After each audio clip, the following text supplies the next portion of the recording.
Hi there. I thought I'd talk about a part of the current situation that is clearly ignored, and that is the psychology. Of course, if the reality sucks and nobody responds, then there must be something wrong with their minds. I guess most people will have to accept that they're incapable of, let's say, bringing up the chutzpah or whatever they need to revolt and be active against the current mishaps, especially in the US. If you were, you would be organizing, you would be focused, you would be protesting, you would be putting pressure on individuals, and you would not relent until things got done, because you all would realize that there's two choices: either you get screwed or the screwing stops. So what's wrong with the whole psychology? Well, I've been a neuroscientist and I've been studying this stuff. And I guess one of the biggest tricks that is happening is that your mind is being filled with all kind of narrative that is not helping you focus on what you need to do. So I guess there's two things that you should fix. The first one, I guess the most important one, is the demotivated state that you're in. And I can tell you about a way to do that, because it's basically about a substance in your mind called dopamine, which is released if you're successful. People don't really understand how it works. They call it a reward substance. It rewards you. As a student of the mind, of the brain, of the neurophysiology, I can explain what it really does.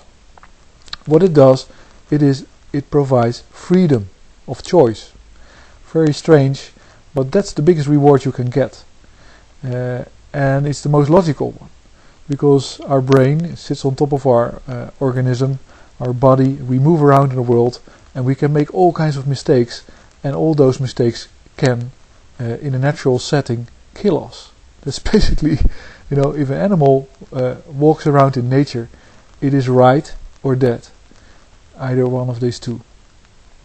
So it's a very important function of the brain to restrict your freedom, to make sure that you don't do things that you are not 100% sure you will be successful in, and that they're harmless. And of course you're not sure. It's not a conscious decision normally with most organisms, but also not with humans. It's simply a process of experience and a process of the availability of dopamine in any given circumstances. Long story short, the way things go is that your mind gets divided, it gets distracted, it gets fragmented, and basically what happens is that you start lacking sufficient dopamine.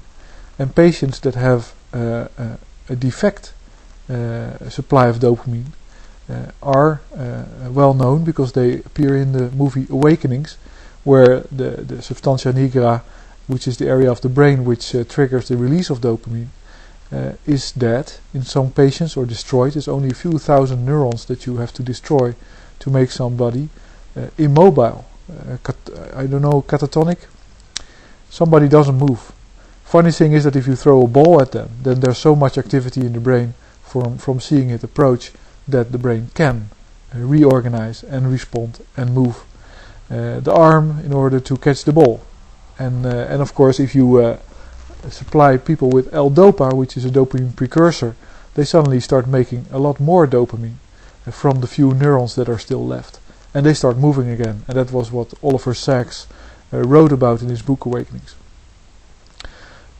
Once again, dopamine simply only provides you motoric freedom. And another way to illustrate that is if you see somebody make a goal or score a point in a very difficult game, he's jumping around and screaming and waving his arm. That's all motoric freedom, which is provided by the huge amount of dopamine that's released in his brain. But the funny thing is that if you want to get out of that catatonic state, that catatonic mentality, there is a very easy way, because the brain always works relatively. That's why people are greedy and never stop. That's why you can be ambitious and you only stop until you're basically walking to a wall. The brain doesn't know what the limits of the body are, so it has no choice than to be unlimited and always relativistic. And what it means is that you can be successful in any way that you choose. Let's say my motto is always, it doesn't matter what you do as long as you're successful, because then you free your mind and you can do other stuff. And another aspect is that dopamine, of course, is released when a result is achieved, a goal is achieved. So you set a goal, which of course you usually set because it has an emotional or a value for your physical parameters. Of course, it can only be circular, so you have to at some point refer to something that your body tells you to do. So if you're hungry and you want to find food, and you have to do something difficult to find that food, then that's the goal that you will be having and that you will be given by your own mind, because you will become aware that you're hungry and you will be starting to think of food, which is the goal that you're looking for, and you are starting to move about. And if you're demotivated and you're a loser and etc., you're low on dopamine, you might not move about, you might not be as free, and you might not be as successful. But anyway, in such a state that you do have a goal, the more unlikely it is that you achieve it, the higher the dopamine release will be. That's a very funny dynamic. And it works, it's very logical and recognizable, because the first time you try something that's difficult, you think, yes, I made it. The second time you do the same thing, you are not that surprised, and you're not that elated. And that's the way the brain works, because it doesn't really want to, let's say, rewire the brain every time you do something. It wants simply to get the skill to program the brain when you do it using the dopamine, to give it then a reward of freedom, and then move on to the next more difficult task. So you build up your behavioral patterns and you get habits. Habits are basically things that you learned and that are no longer rewarding to do, but they're habits. You do them because otherwise you don't achieve the goals that you do want to get. So basically your brain will build the toolbox that you need, the behavioral toolbox you need, on which you can always build, because you will always have desires and goals. But to come back is, from the demotivated person, it doesn't matter how demotivated you are. If you choose a goal that you can reasonably expect to achieve, but is nonetheless challenging, and you achieve it, you have then build up your ability to be an achiever, basically.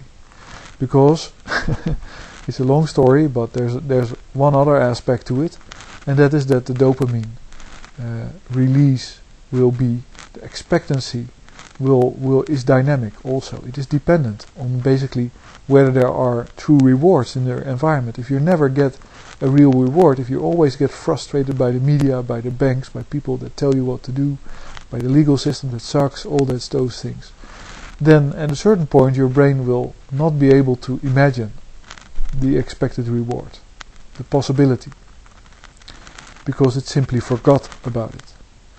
And it was not reinforced, so then it disappears, the image disappears. And that's useful because, you want to focus on things that you can achieve. Of course, that is a slippery slope, especially in an artificial environment where people determine what you can achieve and cannot achieve. In those environments you have to focus on basically building up your ability to achieve in any means possible, and then using that to get what you want. And that's so the first part that I'm talking about is that you can get motivated in any situation by simply setting a challenge, even if it's simple, and achieving it. That's the way the brain works. So, to make it very short, if you don't try, you don't get anywhere. The second thing I want to say is that, of course, there's lots of narrative around. And I heard Mark Kaiser ask the guy, I forgot his name, about why don't the Americans do this and that and that? Why don't they revolt? Why don't they pick a name? Why don't they say, okay, we want Paulson's head on a plate, not literally, but basically We want him, in Hawaii shorts in the middle of Times Square, doing tap dancing for at least a half an hour, while everybody's watching. And then we want him to go to Alaska and stay there. Max Kaiser understands the way these things work. Your brain is not made to entertain narrative, to get motivated by narrative. It doesn't motivate narrative. Narrative is a sedative. Narrative, a story, is what you listen to at nighttime when you're sitting around the fireplace and somebody tells a tale about how they once, let's say, shot a bear, or they built their own motorcycle, or whatever they did. And you learn from it, and you are in a semi-dream state, semi-hypnotic state, and you basically absorb that, and you might be using it in the future because it has organized your brain in certain patterns that are hopefully a good predictor. But of course, if it's marketing narrative or if it's lies, it's not a good predictor. It's basically fucking your brain up. But that's not how you get things done. How you get things done is by setting a goal. Very easy. And sticking to that goal. That's how you get things done. So you can talk a million years about how silver was manipulated and how the flash trading was manipulative and how everything happened on the stock market and how Hank Paulson screwed the US and how Bernanke is completely like say an underground socialist, and all that stuff doesn't help you achieve your goal. Because I guess most people's goal is to have a predictable let's say gradient where their effort in life is rewarded by increasing wealth. So you want to have an environment in which you can sustain yourself, and then if you try harder you get a better life. It's basically, I guess, what most people want. If that would be the case, then everybody would say to each other, listen, your life sucks, but you're just not trying hard enough. The fact is that it's now organized in a way that doesn't work anymore. That there's basically a blah blah blah narrative. I can talk about this for half an hour, or an hour, or 2 hours. I guess if I try really hard, I can talk about it for days, and I can recount all the stories that I heard about what's wrong and what's right. It all won't help one thing, because what I need to get done is remove those banks, for instance. And you might say, well, and then it's simply a task. You have a goal, we want to remove the banks.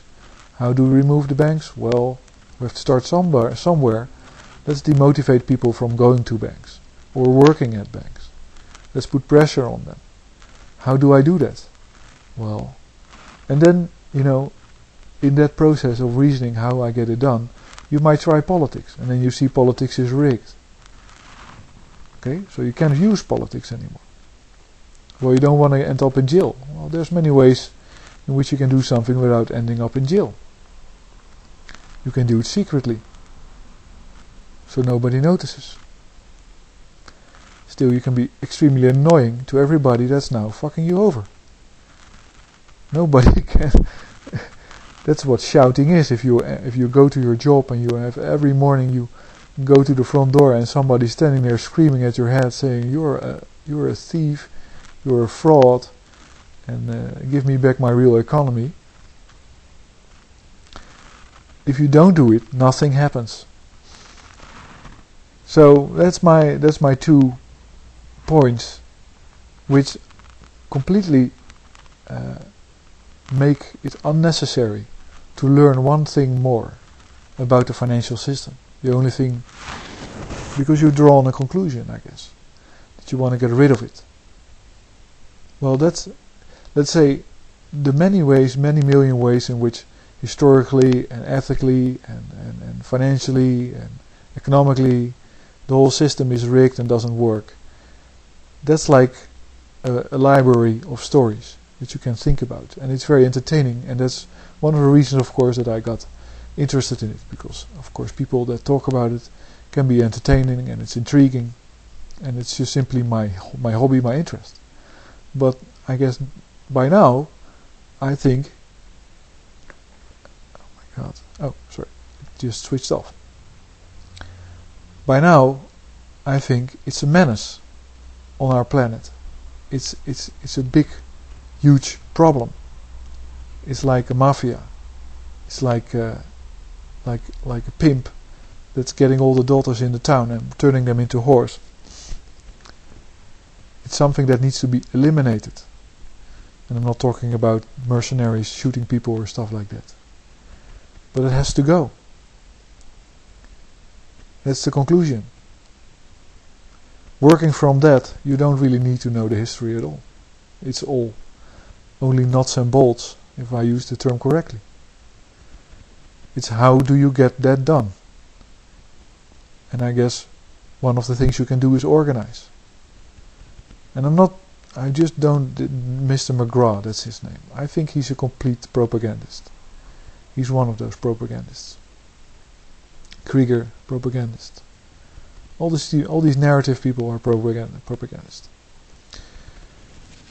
Maybe not. Maybe they don't realize that they are. Maybe they think, well, basically they want to stay living in the US. If they want to be tough and straight, then they have to move out of the US in this climate, because you basically get killed in the US, or you get abducted, or you get completely well, I guess we know about a few software developers that crashed in airplanes because they helped rig the elections of Mr. Bush, all those kind of stories, and other people that basically mysteriously disappeared.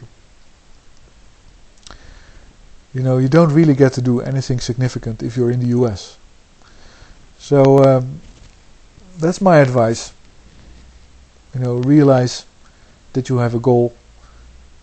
If you don't have the motivation, then work on the motivation. And I hope this is helpful, because I know the main reason why I talk about this is that it's devastating for our ecosystem, and it's starting to hurt Dutch lives as well. You know, I do think there's a problem if we have even neighborhoods in Holland where people can't afford enough food, you know, anymore. I don't want to have malnourished people in my country, and it's one system. It extends from the US through Europe into my political parties in Holland. So you know, the change has to be made in Washington and in New York, and you can make it.